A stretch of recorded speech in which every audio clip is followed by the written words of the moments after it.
Virus consequences number 4, the economy and the arts. This is a rough one. So the first thing I think would be important to consider is that there's no precedent for what is going on right now.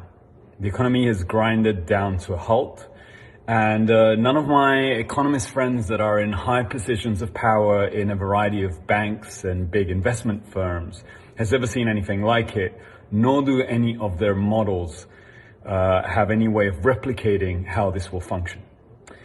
I've been talking to them for several weeks because I've been mapping this thing out, and I've been saying for several weeks that I believe that the economy will crash way more than 2008.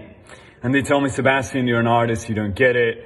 In 2008, the subprime mortgage crisis had something like 1.3 trillion in risk at the time. And this is the part where I believe humbly that even though I do not understand the intrinsic mechanics of the economy, I believe my economist friends do not have the necessary imagination to be able to process the sheer quantity of effects that are about to happen now like a giant stack of dominoes. We would probably be better off right now sitting down scriptwriters, sitting down, storytellers, sitting down artists with economists to try and imagine the repercussions. Because for me, it is only logical to think that if the US economy itself is about 20 trillion and we grind to a halt and we would have a 20% of the economy go under because of this, well, we're already talking of 3x what the crisis was in 2008. So that's the first basis, right?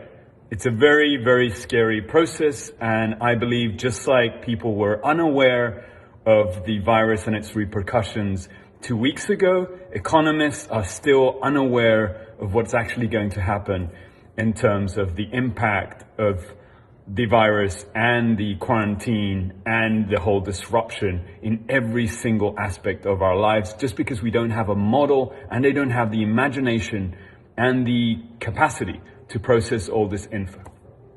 That said, that place aside, I know it's not part of what most of this audience normally cares about. Let's take it to the arts. Every single museum, art gallery, design store, advertising agency, modeling agency, photography agency is closed down right now. There will be there will be a percentage of these that just will never open again. I know of a gallery that a couple of days ago just sacked 10 people. I know that there's maybe a quarter of the current museums that are smaller that are running constantly on a under budget of what they manage to make every year. They're in debt and they won't be able to continue paying for their teams. I know that a vast majority of the artist economy is a gig-based economy. And it's people that won't be able to file for unemployment. I know that a lot of you right now are probably hurting. Some of you have already been laid off. And this is a really scary moment. To that, I just wanted to add one caveat. In a way, as an artist, as a designer, as a photographer, as a musician, when you signed up for this, you knew, right? We were told by our parents, we were told by our friends that we were going into a really rough area, and we decided to go into it anyway because it was what we loved and what we were passionate about. We never expected to be able to make a proper living out of it.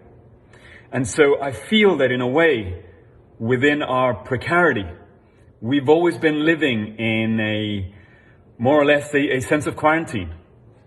And so I hope we will be able to strip down to the bare minimum and we'll be able to help each other out. I hope we will be able to question our bodies of work. I hope we will be able to create new, more exciting works that actually inspire us again and can inspire other people.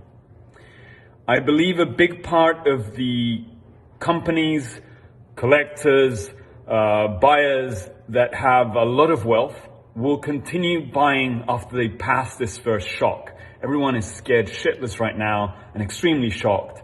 But people tend to be selfish, and they will want to seek the bargains.